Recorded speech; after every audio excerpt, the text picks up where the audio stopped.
सोचिए जरा, अरब का तपता हुआ रेगिस्तान है, दूर तक रेत फैली हुई है, हवा में खामोशी है और उसी खामोशी में एक ऐसा दिन छुपा है जो आने वाली नस्लों की राह तय करने वाला है। एक तरफ 313 आदमी है, गरीब, कमजोर, दुनिया के हिसाब से बेअसर व सामान, और दूसरी तरफ 1000 से ज्यादा लोग हैं, हथियारों से लैस, ताकत और घमंड में डूबे हुए। देखने वालों को लगता है कि फैसला पहले ही हो चुका है, मगर यही वो दिन है जिसे कुरान ने यौमुल फुरकान कहा, यानी हक और बातिल के बीच फर्क कर देने वाला दिन। बात सिर्फ ये नहीं कि जंग कैसे लड़ी गई, असल सवाल ये है कि अल्लाह ने बद्र के मैदान में कुफ्र को शिकस्त देने का फैसला क्यों किया। जंगे बदर इस्लाम की पहली बड़ी आजमाइश है। 17 रमजान 2 हिजरी, मदीना से लगभग 130 किलोमीटर दूर बद्र का इलाका। लेकिन बद्र को सिर्फ जंग कहना इसकी अहमियत को कम कर देना है। ये ईमान का इम्तिहान था, सब्र की कसौटी थी और अल्लाह पर पूरे भरोसे की परख थी। हिजरत को अभी ज्यादा अरसा नहीं गुजरा था, मुसलमान मदीना पहुंच चुके थे, लेकिन मक्का में सहा गया जुल्म अभी दिलों में ताजा था। छोड़े हुए घर, उजड़े हुए कारोबार, छीना हुआ माल। कुरैश ने मुसलमानों को सिर्फ शहर से नहीं निकाला था, बल्कि उनकी जिंदगी की बुनियादें हिला दी थी। मदीना में एक नई उम्मत आकार ले रही थी, मगर सच्चाई ये थी कि मुसलमान तंगी में थे और दूसरी तरफ कुरैश अपने हथियारों, अपनी तादाद और अपने घमंड पर नाज कर रहे थे। देखो हमारी तादाद, हमारे सामने ये लोग टिक नहीं पाएंगे, आज हम उन्हें कुचल देंगे। नबी करीम सल्लल्लाहु अलैहि वसल्लम हर मोड़ पर सब्र और समझदारी से काम ले रहे थे, मगर दुश्मनी खत्म नहीं हुई थी, धमकियां जारी थी, साजिशें चल रही थी। मदीना जाकर ये लोग बच नहीं जाएंगे, अब वक्त आ गया है उन्हें हमेशा के लिए रोकने का। इन्हीं हालात में एक अहम इत्तिला सामने आती है कि शाम से मक्का लौटने वाला कुरैश का एक बड़ा कारोबारी काफिला रास्ते में है, जिसकी निगरानी अबू सुफियान कर रहा है। उस काफिले में बहुत सा माल है, वही माल जो कभी मुसलमानों की मिल्कियत था। नबी सल्लल्लाहु अलैहि वसल्लम सहाबा को जमा करते हैं और मशविरा करते हैं। इरादा बिल्कुल वाज़ेह होता है, जंग का नहीं बल्कि उस काफिले को रोकने का। किसी पर कोई जोर नहीं डाला जाता, जो साथ चलना चाहे वही निकलता है। कुल 313 लोग इकट्ठा होते हैं, न कोई तामझाम, न कोई शाही लश्कर, सिर्फ 2 घोड़े, कुछ तलवारें और कुछ भाले। कई सहाबी बारी बारी एक ऊंट पर सवार होते हैं और सबसे अहम बात ये कि नबी सल्लल्लाहु अलैहि वसल्लम खुद भी उसी बारी में चलते हैं। न कोई अलग सवारी, न कोई अलग आराम।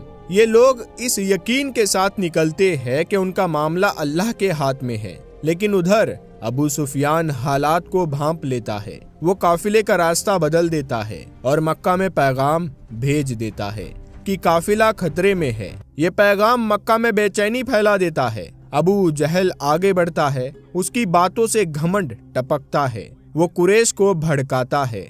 लोगों को भड़काया जा रहा है, हम जीतेंगे, कोई हमें रोक नहीं सकता।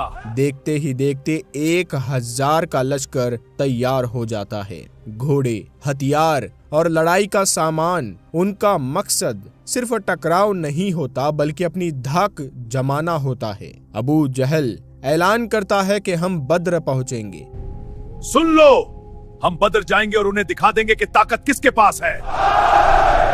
इधर मुसलमानों तक खबर पहुंच चुकी है कि काफिला बच चुका है और अब पूरा लश्कर उनकी तरफ बढ़ रहा है। खबर आई है कुरैश का बड़ा लश्कर हमारी तरफ बढ़ रहा है। अब फैसला करना होगा आगे क्या करना है। ये मोड़ पहले से तय नहीं था, हालात अचानक बदल चुके थे। नबी सल्लल्लाहु अलैहि वसल्लम फिर से सहाबा से मशविरा करते हैं, क्योंकि इस्लाम किसी भी बड़े फैसले से पहले सलाह को अहमियत देता है। मुहाजिर सहाबी पूरी सच्चाई के साथ अपनी वफादारी जताते हैं। फिर नजर अंसार की तरफ जाती है। ये लम्हा नाजुक होता है क्योंकि अंसार ने मदीना के अंदर हिफाजत का वादा किया था। अब मैदान मदीना से बाहर है। इसी वक्त साद बिन मुआज रदी अल्लाह ताला अन्हु उठते हैं और कहते हैं, या रसूलल्लाह सल्लल्लाहु अलैहि वसल्लम, अगर आप हमें हुक्म दे हम समंदर में उतरने को तैयार है। हमने आप पर ईमान लाया है और हम पीछे हटने वालों में से नहीं है। ये अल्फाज किसी जोश का नतीजा नहीं थे, बल्कि पुख्ता ईमान की गवाही थे। नबी सल्लल्लाहु अलैहि वसल्लम के चेहरे पर इत्मीनान झलकने लगता है। अब रास्ता तय हो चुका होता है। रात उतर आती है। बद्र का मैदान खामोशी में डूब जाता है। नबी सल्लल्लाहु अलैहि वसल्लम एक झोपड़ी में जाते हैं और अपने रब के सामने हाथ उठा देते हैं। इतनी दुआ, इतनी आजीजी के चादर कंधों से सरक जाती है। कुरान इस मंजर को बयान करता है कि जब तुम अपने रब से मदद मांग रहे थे, यही से कहानी का रुख बदलने वाला है। मगर अभी असली टकराव बाकी है। अभी अल्लाह की नुसरत का पूरा ज़ुहूर सामने आना बाकी है। सुबह का वक्त होता है। बद्र का मैदान हल्की रोशनी में नहाया हुआ है। रात की खामोशी टूट चुकी है। दोनों तरफ लोग आमने सामने खड़े हैं। एक तरफ ईमान वाले हैं जिनके दिल अल्लाह पर टिके हुए हैं, और दूसरी तरफ वो लोग हैं जिनकी तादाद ज्यादा है लेकिन दिल बेचैन है। नबी करीम सल्लल्लाहु अलैहि वसल्लम सहाबा की सफ़े दुरुस्त करते हैं। हर शख्स अपनी जगह खड़ा है। कोई शोर नहीं, कोई जल्दबाजी नहीं, सिर्फ इत्मीनान है। उधर कुरैश के लश्कर में अबू जहल आगे बढ़ता है, घमंड से भरे हुए अल्फाज के साथ। वो आसमान की तरफ देखकर कहता है, ऐ खुदा, आज फैसला कर दे। जो सच पर है उसे कामयाबी दे और जो झूठ पर है उसे मिटा दे। उसे खबर नहीं होती कि ये दुआ उसी के खिलाफ कबूल होने वाली है। जंग की शुरुआत अरब की रिवायत के मुताबिक मुकाबले से होती है। कुरैश की तरफ से उतबा, शैबा और वलीद आगे आते हैं। क्या तुम्हारे बीच कोई है जो हमारे मुकाबले के लिए आगे आए? मुसलमानों की तरफ से हजरते हमजा, हजरते अली और उबैदा बिन हारिस रदी अल्लाहु अन्हुम मैदान में उतरते हैं। हम तुम्हारे मुकाबले के लिए आए हैं, अल्लाह के भरोसे। कुछ ही पलों में कुरैश के बड़े नाम जमीन पर गिर जाते हैं। अल्लाह ने सच को कामयाबी दी और झूठ को गिरा दिया, और यही से दुश्मन के दिलों में खौफ उतरने लगता है। अब जंग फैल जाती है। नबी सल्लल्लाहु अलैहि वसल्लम सहाबा को हिदायत देते हैं कि जब दुश्मन करीब आ जाए तो तीर चलाना, और उसी लम्हे अल्लाह की मदद का वो वादा पूरा होने लगता है जिसका जिक्र कुरान करता है। अल्लाह फरमाता है कि मैंने तुम्हारी मदद के लिए फरिश्ते उतारे। सहाबा बयान करते हैं कि हम वार करने से पहले ही दुश्मन को गिरता हुआ देखते थे।